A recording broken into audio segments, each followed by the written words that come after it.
Semangat pagi dan salam sejahtera untuk kita semuanya. Assalamualaikum warahmatullahi wabarakatuh. Bagaimana kabarnya sahabat semuanya? Semoga kabarnya tetap sehat, tetap semangat. Pada pertemuan ini saya akan membahas materi tentang blokir, tentunya blokir sertifikat. Bagaimana tentang blokir ini? Siapa yang memblokir? Apa alasannya sertifikat tanah itu diblokir? Apa akibatnya bagi sertifikat tersebut? Dan bagaimana pelepasan blokirnya? Ketentuan yang mengatur tentang tata cara blokir dan sita diatur di dalam Permen ATR KBPN nomor 13 tahun 2017. Di dalam peraturan ini memuat siapa saja yang boleh mengajukan blokir. Kemudian bagaimana tata caranya, kenapa harus diblokir, dan mengenai pelepasan blokir tersebut. Kita mulai dengan melihat ketentuan umum pada pasal 1. Pada ketentuan umum pasal 1 nomor 1 di sini kita melihat tentang pencatatan blokir. Apa yang dimaksud dengan pencatatan blokir? Pencatatan blokir adalah tindakan administrasi kepala kantor pertanahan atau pejabat yang ditunjuk untuk menetapkan keadaan status quo dalam kurung pembekuan pada hak atas tanah yang bersifat sementara terhadap perbuatan hukum dan peristiwa hukum atas tanah tersebut. Pada pasal 3 ayat 1 dinyatakan bahwa pencatatan blokir dilakukan terhadap hak atas tanah atas perbuatan hukum atau peristiwa hukum atau karena adanya sengketa atau konflik pertanahan. Pada ayat 2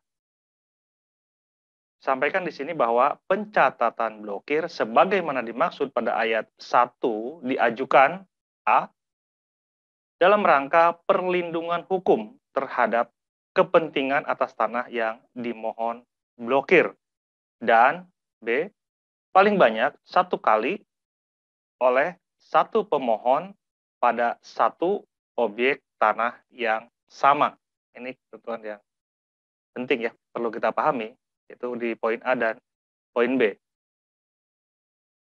Selanjutnya di ayat 3, hak atas tanah yang buku tanahnya terdapat catatan blokir tidak dapat dilakukan kegiatan pemeliharaan data pendaftaran tanah. Yang dimaksud dengan pemeliharaan data pendaftaran tanah diantaranya adalah ada balik nama, itu peralihan karena jual beli atau hal yang lainnya. Kemudian kita lanjut ke permohonan dan persyaratan. Di pasal 4 ini juga penting untuk dipahami supaya tahu siapa sih yang boleh mengajukan blokir ini. Pada pasal 4 ayat 1 disampaikan bahwa permohonan pencatatan blokir dapat diajukan oleh yang pertama, perorangan. Yang kedua, badan hukum, atau yang ketiga adalah penegak hukum. Di ayat 2 sampaikan di sini bahwa dalam permohonan pencatatan blokir harus mencantumkan alasan yang jelas dan bersedia dilakukan pemeriksaan atas permohonan dimaksud. Artinya tidak sembarang seseorang mengajukan blokir. Karena ketika sebidang tanah sudah diblokir sertifikatnya, maka tidak dapat dilakukan transaksi jual beli. Itu yang paling mudah kita pahami ya. Kemudian balik nama, waris juga.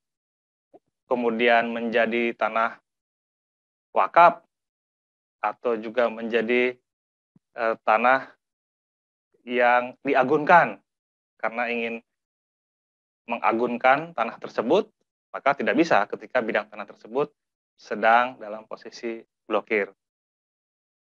Dan yang mengajukan blokir ini juga tidak sembarangan orang karena akan berefek terhadap tanah tersebut.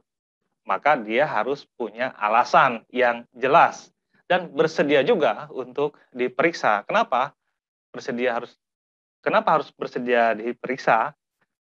Karena ketika seseorang dengan mudahnya memblokir sebidang tanah yang sudah bersertifikat, itu akan sangat merugikan bagi orang yang memiliki tanah tersebut, yang memiliki sertifikat tersebut, yang tercantum namanya di dalam sertifikat hak atas tanah tersebut. Maka perlu ada alasan yang jelas dan siap juga diperiksa ketika alasan-alasannya tidak jelas. Dan ketika permohonan, namanya juga permohonan, bisa disetujui, bisa tidak. Jadi seorang kepala kantor dapat juga tidak menyetujui hal tersebut. Ketika ada pengajuan blokir, tidak diberikan blokir terhadap tanahnya yang diajukan tersebut, karena memang tidak ada alasan yang tepat untuk memblokir tanah yang diajukan permohonan blokirnya oleh pemohon yang memang merasa perlu memblokir sertifikat tanah tersebut.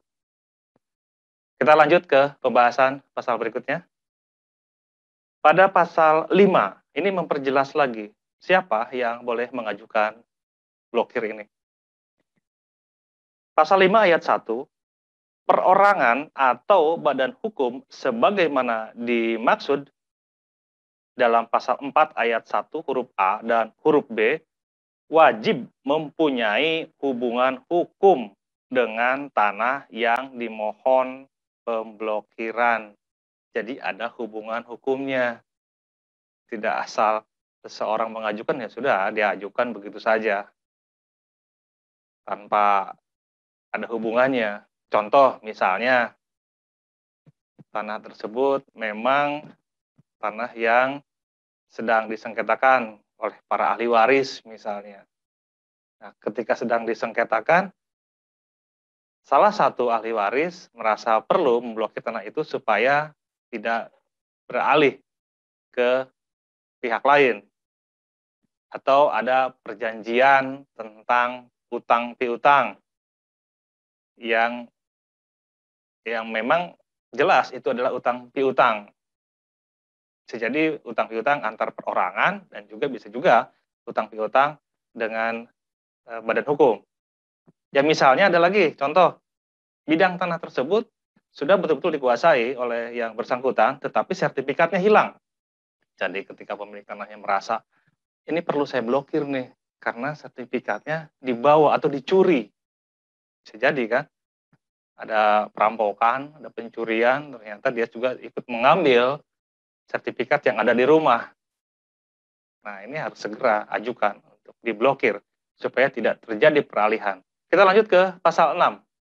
Di pasal 6 di sini disampaikan tentang persyaratan pengajuan blokir oleh perorangan atau badan hukum. Di pasal 7 di sini di ayat 1 dan 2 di sini adalah persyaratan pengajuan blokir oleh penegak hukum. Jadi penegak hukum pun dapat mengajukan pemblokiran. Tentunya ada alasannya kenapa diajukan blokir terhadap tanah tersebut. Di pasal 11 ayat 1 dinyatakan bahwa dalam hal hasil pengkajian penerima permohonan pencatatan kepala kantor pertanahan atau pejabat yang ditunjuk melakukan pencatatan blokir. Jadi pencatatan blokir dilakukan oleh kepala kantor pertanahan atau pejabat yang ditunjuk melakukan pencatatan blokir. Dalam hal hasil pengkajian menolak permohonan pencatatan, kepala kantor pertanahan memberitahukan secara tertulis melalui surat resmi kepada pemohon blokir dan atau pihak-pihak yang bersangkutan disertai alasan penolakannya. Ayat 3, pencatatan blokir dapat dilakukan secara manual atau elektronik. Ayat 4, Pencatatan blokir dilakukan oleh kepala kantor pertanahan atau pejabat yang ditunjuk pada buku tanah dan surat ukur yang bersangkutan. Jadi pencatatannya di sini dicatat oleh kepala kantor pertanahan atau yang ditunjuk atau pejabat yang ditunjuk itu pada buku tanah dan surat ukur yang bersangkutan. Ini yang terdapat di kantor pertanahan. Karena sertifikat hak atas tanah yang dipegang oleh pemohon. Jadi bukan dicoret-coret di sertifikat pemiliknya, karena pemiliknya terkadang tidak tahu kalau tanahnya diblokir.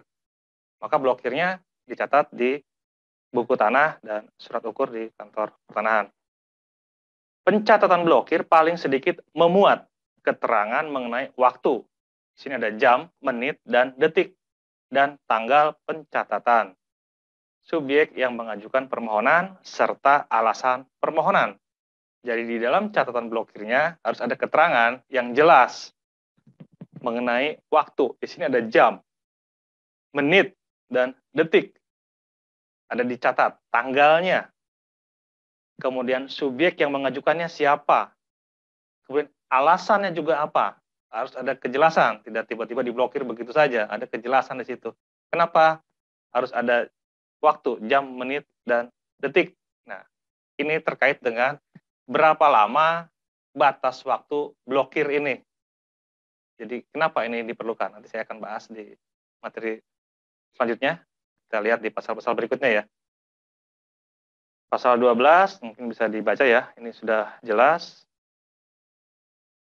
Kemudian di pasal 13, nah ini penting, tentang jangka waktu blokir. Pasal 13 ayat 1. Catatan blokir oleh perorangan atau badan hukum berlaku untuk jangka waktu 30 hari kalender terhitung sejak tanggal pencatatan blokir. Nah, inilah kenapa penting dicatat tanggalnya, kemudian dicatat jam, menit, dan detiknya, karena ada ketentuan di pasal 13 ini, bahwa ada 30 hari kalender terhitung sejak tanggal pencatatan blokir. Kemudian di ayat 2, jangka waktu sebagaimana dimaksud pada ayat 1 dapat diperpanjang dengan adanya perintah pengadilan berupa penetapan atau putusan. Jadi ketika seseorang mengajukan blokir, maka dia merasa ada sesuatu yang janggal atau bermasalah terhadap bidang tanah tersebut yang dia ingin melakukan sebuah gugatan atau yang lainnya. Maka selama 30 hari ini yang bersangkutan punya waktu untuk mengajukan ke pengadilan.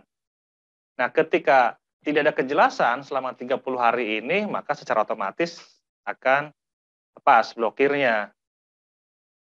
Nah, ketika blokir ini dilanjutkan ke pengadilan, nah, maka blokir ini akan terus berlanjut sampai nanti ada keputusan inkrah. Kita lanjutkan ke pembahasan pada pasal 14. Di pasal 14 di sini disampaikan di ayat 1, catatan blokir oleh penegak hukum berlaku sampai dengan dihentikannya kasus pidana yang sedang dalam penyidikan dan penuntutan atau sampai dengan dihapusnya pemblokiran oleh penyidik yang bersangkutan. Jadi untuk blokir tadi disampaikan ada yang dari perseorangan, ada dari badan hukum, dan juga ada dari penegak hukum. Nah, ini yang untuk penegak hukum itu pasti ada hal yang memang bermasalah dengan tanah tersebut sehingga perlu diblokir. Ayat 2 di pasal 14, kepala kantor pertanahan dapat meminta keterangan kepada penyidik terkait kasus atas tanah yang dicatat blokir. Jadi kepala kantor pertanahan pun dapat meminta keterangan. Jadi ada kejelasan. Kita lanjutkan ke pembahasan pasal berikutnya, yaitu di pasal 15 tentang hapusnya catatan blokir. Pada ayat 1 di pasal 15, catatan blokir oleh perorangan atau badan hukum hapus apabila jangka waktu blokir berakhir dan tidak diperpanjang sebagaimana dimaksud pada pasal 13. Kemudian pihak yang memohon pencatatan telah mencabut permintaannya sebelum jangka waktu berakhir. Kemudian kepala kantor menghapus blokir sebelum jangka waktunya berakhir, atau ada perintah pengadilan berupa putusan atau penetapan. Ayat 2, dalam hal catatan blokir diperpanjang atas perintah pengadilan sebagaimana dimaksud dalam pasal 13 ayat 2, maka catatan blokir dapat dihapus apabila ada perintah pengadilan berupa putusan atau penetapan. Ayat 3, permohonan penghapusan catatan blokir sebagaimana dimaksud pada ayat 1 huruf B disampaikan secara tertulis kepada Kepala Kantor Pertanahan. Pasal 16 ayat 1, catatan blokir oleh penegak hukum hapus apabila. Jadi di pasal 16 ini khusus tentang catatan blokir oleh penegak hukum. Catatan blokir oleh penegak hukum hapus apabila kasus pidana yang sedang dalam penyidikan dan penuntutan telah dihentikan atau penyidik mengajukan penghapusan catatan blokir. Pada ayat 2, permohonan penghapusan catatan blokir sebagaimana dimaksud pada ayat 1 huruf B disampaikan secara tertulis kepada Kepala Kantor Pertanahan. Kemudian di pasal 17 menjelaskan juga tentang penghapusan blokir ini.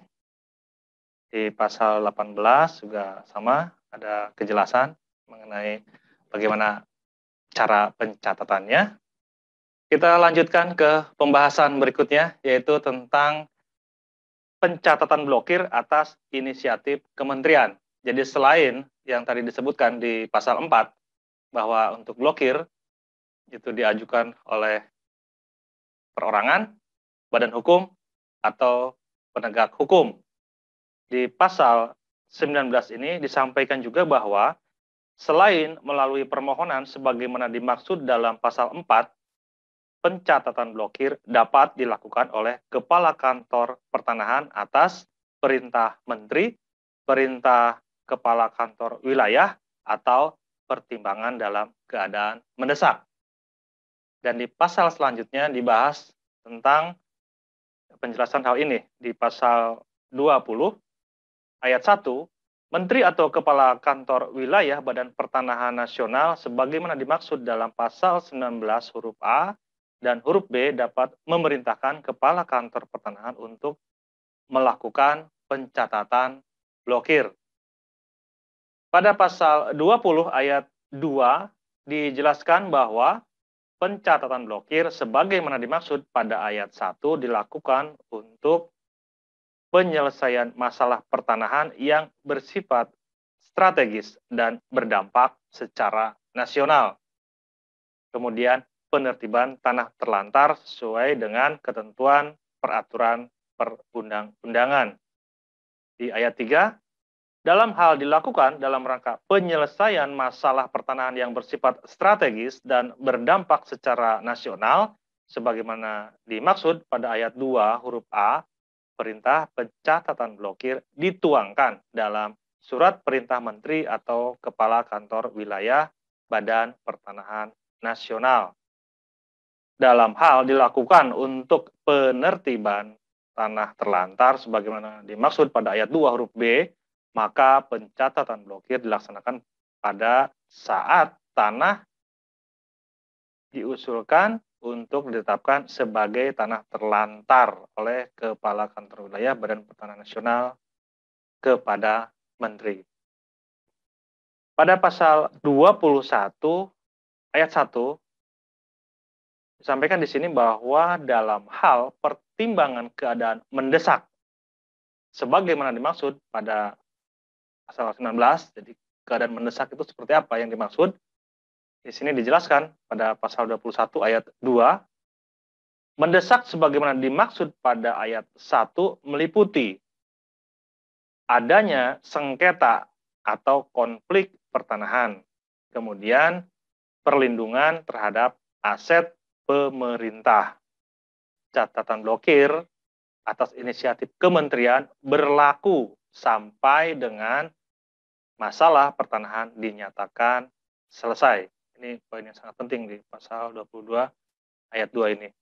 Di ayat 3, dalam hal catatan blokir dilakukan dalam rangka penertiban tanah terlantar sebagaimana dimaksud dalam pasal 20 ayat 4, berlaku sampai dengan ditindaklanjutinya usulan penetapan tanah terlantar.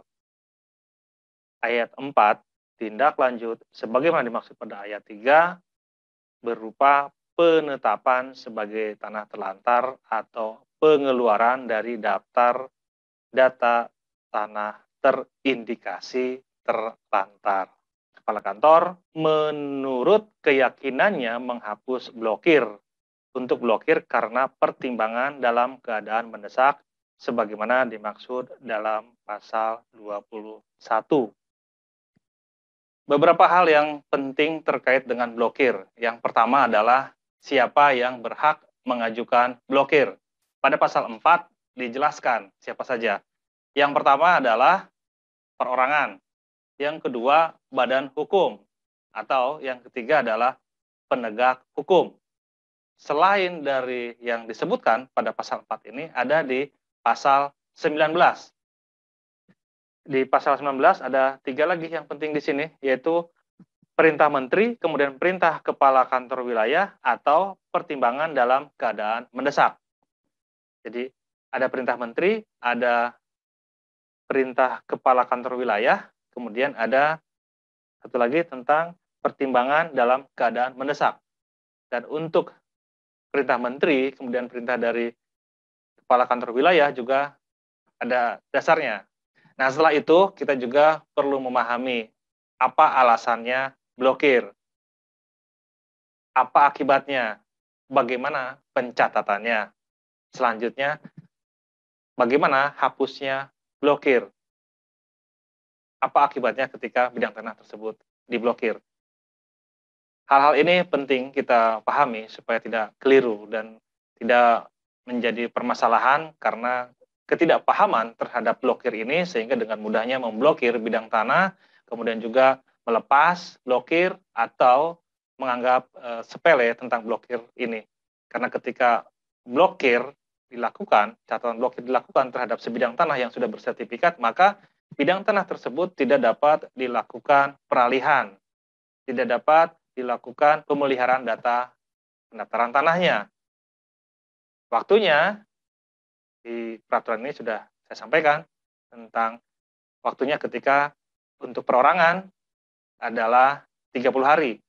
Jadi jika selama 30 hari ini tidak diajukan ke pengadilan, maka dengan sendirinya blokir ini hapus atau diselesaikan, dicabut.